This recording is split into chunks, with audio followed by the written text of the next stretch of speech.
एक शिक्षक जिसका समाज के निर्माण में महान योगदान है, कैसा होना चाहिए? आधुनिक शिक्षक को कैसा होना चाहिए? ऐसा वो क्या करे जिससे सबसे ज्यादा उसकी प्रशंसा, उसकी प्रतीक्षा और उनको स्टूडेंट के बीच प्रतिष्ठा मिले। मैं बहुत शॉर्ट में बात कर रहा हूं। नॉलेज होना तो मिनिमम रिक्वायरमेंट है ही। नॉलेजेबल ज्ञानी तो होना ही चाहिए, अपने टॉपिक का एक्सपर्ट। आवाज क्लियर होनी चाहिए, स्टैंडिंग पोजीशन में वो बात करें ठीक से। लेकिन मैं जो बात करने जा रहा हूं वो अलग है।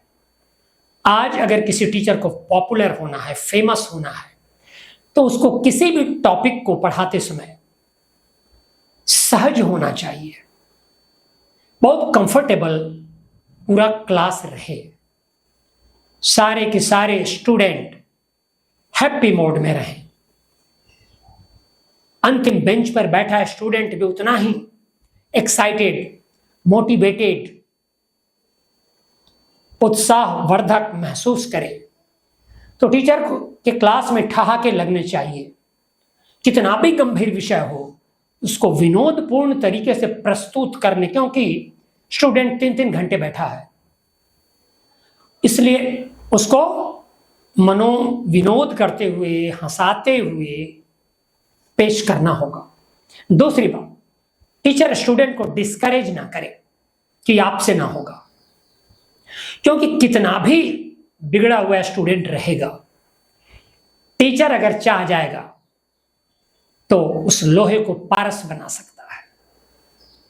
बल्कि हमारे गांव वाले तो शिक्षकों पर इतना बिलीव करते हैं कि वो स्टूडेंट के फेल करने पर उसको दोष देते ही नहीं है। मैं अपने गांव की बात कर रहा हूं।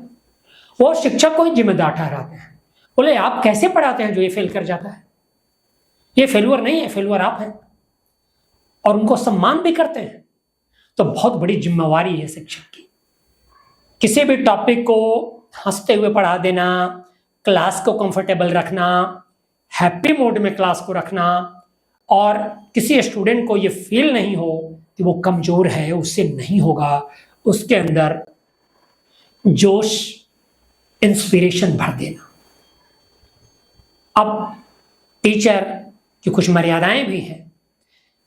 मजाक करते समय कोई डबल मीनिंग बातें ना हो, कोई अश्लील बातें ना हो, मर्यादा मेंटेन रहे। और डॉटर्स, बेटियों से भी वो हंसी में बात कर सकता है, बस मर्यादा मेंटेन रहे। क्योंकि शिक्षक परंपरा, आधुनिकता और सहजता का संगम होता है। एक शिक्षक इतना हैप्पी मोड में पढ़ाए कि उसके आने से पहले लोग प्रतीक्षा करें।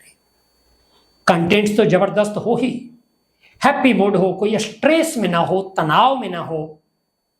और अगर क्लास में बच्चे हंस रहे हैं तो सबसे ज्यादा वो पढ़ेंगे ठीक से। आप ही सोचिए, आप ही को कोई टेंशन में रख के पढ़ाना चाहे तो कोई बात आप सुनेंगे? जब कोई आपकी बात सुने, इसका पहला तरीका है कि आप उसको कंफर्टेबल कर दीजिए, हैप्पी मोड में कर दीजिए, एहसास करवा दीजिए कि तुम इसको सबसे बेहतर समझ सकते हो और ये सबसे आसान चैप्टर है जो मैं पढ़ाने जा रहा हूं।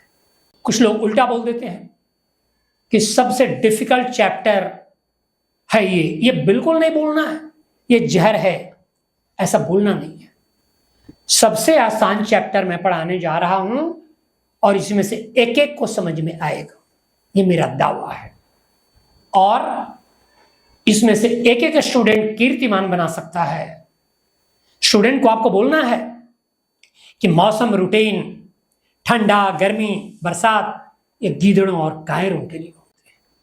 टाइगर्स का टारगेट होता है। जिसको कीर्तिमान बनाना है, जिसको अपने पिता की गरीबी दूर करनी है, जिसको अपने माता पिता को पड़ोसियों के बीच गौरवान्वित करना है, उसको नींद नहीं आनी चाहिए। उसको अपने अपमान का आक्रोश नहीं, सफलता के रूप में व्यक्त करना है। उसको ये फीलिंग रहेगी तो बच्चे को नींद नहीं आएगी। ये जोश भरना होगा शिक्षक को। क्लास से बच्चे निकलें तो इस जोश के साथ निकलें कि मैं कुछ भी कर सकता हूं। अगर ये फीलिंग आप डालते हैं, ये अगर जोश आप बच्चों में डालते हैं, तो आपकी पढ़ाई पसंद की जाएगी। अनावश्यक शब्दों का प्रयोग, दुरूह, बेहतर, ऐसे शब्दों का प्रयोग जो बच्चों की समझ से पार हो ना करें। जैसे आप बोल रहे हैं कि आपको किसी को प्रभावित करने आना चाहिए, आप ये भी बोल सकते हैं कि सामने वाले को आप पटा सकते हैं। बात दोनों एक ही है। आप किसी बहरे आदमी को बोल सकते हैं कि आप कान से ऊंचा सुनते हैं, और खराब लगने के लिए भी बोल सकते हैं कि आप कान से बहरे हैं। आप उसको अपंग भी बोल सकते हैं, आप उसको दिव्यांग भी बोल सकते हैं। ये निर्भर करता है कि कौन सी भाषा हो। तो भाषा से सब कुछ होता है। बातों से शांति, बातों से क्रांति, बातों से लव अफेयर्स, बातों से डाइवोर्स, बातों से आत्महत्या, बातों से एक स्टूडेंट रात भर पढ़ता है, बातों से कोई स्टूडेंट कोट्टा में आत्महत्या भी कर ले रहा है। ये हमारी सामूहिक जिम्मेवारी है हम शिक्षकों की कि स्टूडेंट के अंदर जोश भर दें, उसको पढ़ने के लायक प्रस्तुत कर दें, उसको बोलना ना पड़े, उसको ऊर्जावान बना दें। ये धर्म है शिक्षक का। धन्यवाद।